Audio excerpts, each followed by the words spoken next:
राजधनवार विधानसभा क्षेत्र अंतर्गत ग्राम पंचायत करगाली खुर्द के मुखिया असगर इमाम हमारे साथ हैं। इनसे बात करेंगे राजधनवार विधानसभा सीट पर प्रत्याशियों के बीच जो होड़ और प्रतिस्पर्धा है उसको लेकर। खैर मकदम है आपका हमारे चैनल में। चुनाव जो हो रहा है उसके तहत मतदान की जो प्रक्रिया है वो बिल्कुल समीप आ चुकी है। 20 को मतदान है, आज 17 हो चुका है। राजधनवार सीट जो कभी चतुष्कोणीय मुकाबले के रूप में लोगों के बीच था, काफी चर्चित था, हाई प्रोफाइल सीट, क्योंकि यहाँ से बाबूलाल मरांडी चुनाव लड़ रहे हैं, पूर्व विधायक निजामुद्दीन अंसारी चुनाव लड़ रहे हैं और राज्य के सबसे अमीर संवेदक या निर्दलीय प्रत्याशी निरंजन राय भी चुनाव लड़ रहे थे। लेकिन कल उन्होंने बीजेपी में अपना विलय कर लिया है और बीजेपी को अपना समर्थन दे दिया है और फिर बीजेपी ज्वाइन करने वाले हैं बाकायदा वो। तो ये पूरा का पूरा जो घटनाक्रम है इस पर आपकी हम संक्षेप में चाहेंगे कि आप इस विषय में कुछ बोलें। जी, आप और आपके चैनल को धन्यवाद है।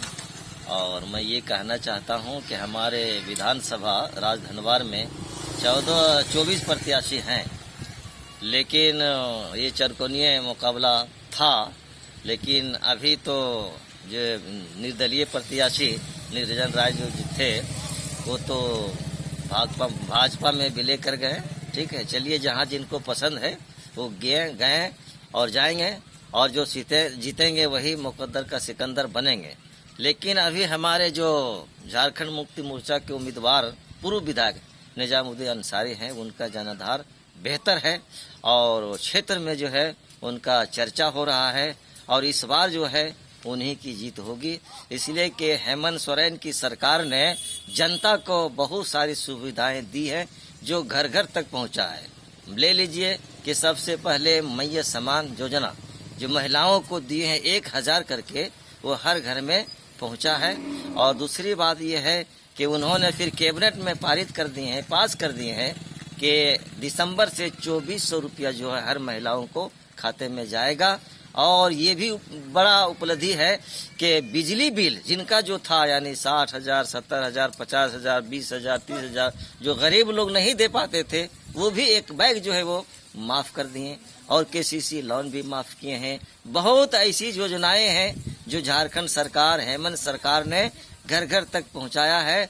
और हमारे इस विधानसभा क्षेत्र के जो धनवार क्षेत्र के जो उम्मीदवार हैं पूर्व विधायक निजामुद्दीन अंसारी, इन्होंने बहुत सा काम किए हैं। रोड बनाए हैं, पुलिया बनाए हैं, पीसीसी बनाए हैं और 106 घाट भी बनाए हैं इन्होंने अपने कार्यकाल में। और सबसे बड़ी उपलब्धि उन्होंने ये दिया है कि 14 महीना के अंतराल में यानी अनुमंडल दे दिया। और इस बार उनका कहना यह है कि अगर हम जीतेंगे, हमारी सरकार बनेगी, तो अनुमंडल के जगह में धनवार को हम जिला बनाएंगे, घोड़थम्बा को प्रखंड बनाएंगे, नवागढ़ चटी को प्रखंड बनाएंगे और गांवा में पिहरा को प्रखंड बनाएंगे। इसलिए सारे जनता, सारे वोटर का जो है इनके तरफ रुझान है और ये अपने सीट जीत रहे हैं और इनकी जीत जो है सुनिश्चित है। और हम क्षेत्र का भ्रमण कर रहे हैं, सारे वोटरों का रुझान इन्हीं के तरफ है। और अब तो और ये हो गया, निरंजन राय के भाजपा में जोड़ने से क्या यहाँ निजामुद्दीन अंसारी को लाभ हो रहा है या फिर उन्हें नुकसान होगा? जी, लाभ हो रहा है, यानी लाभ हो रहा है, बेशुमार लाभ हो रहा है। नुकसान उनको जरा सा भी नुकसान नहीं है, बल्कि उनको लाभ हो रहा है। निरंजन राय के समर्थन में राजधनवार के काफी बड़ी संख्या में मुस्लिम वोटर्स जो है वो जुड़ रहे थे। अब क्या उन्हें बीजेपी में जाने के बाद मुसलमानों का वोट मिलता हुआ आपको नजर आ रहा है? जी, एकदम मिलता हुआ नजर आ रहा है।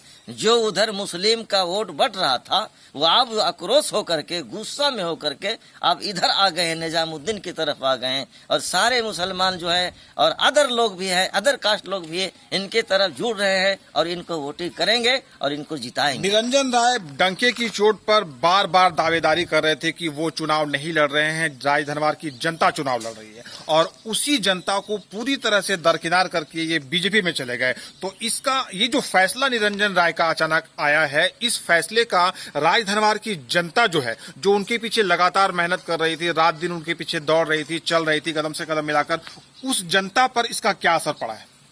उस जनता पर इनका बहुत बड़ा असर पड़ा है और वो जनता आक्रोश होकर के इधर निजामुद्दीन, पूर्व विधायक निजामुद्दीन की तरफ वो आ रहे हैं और अपने ही लोग नहीं बल्कि हमारे जो गैर लोग हैं, हमारे गैर मुस्लिम लोग हैं, वो लोग भी गुस्से में जो है इधर आ रहे हैं और इनको वोटिंग करेंगे और धनवार विधानसभा से इनको विधायक बनाएंगे।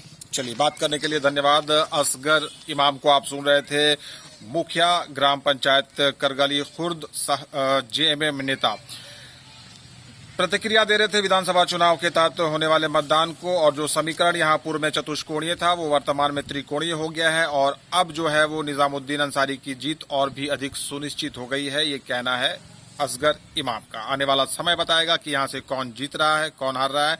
फिलहाल आकलन और अटकलों का जो दौर है, साथ ही साथ विभिन्न पार्टियों के जो कार्यकर्ता हैं, जो नेता हैं, उनकी दावेदारी का जो सिलसिला है वो लगातार तेजी से बढ़ता जा रहा है। धन्यवाद।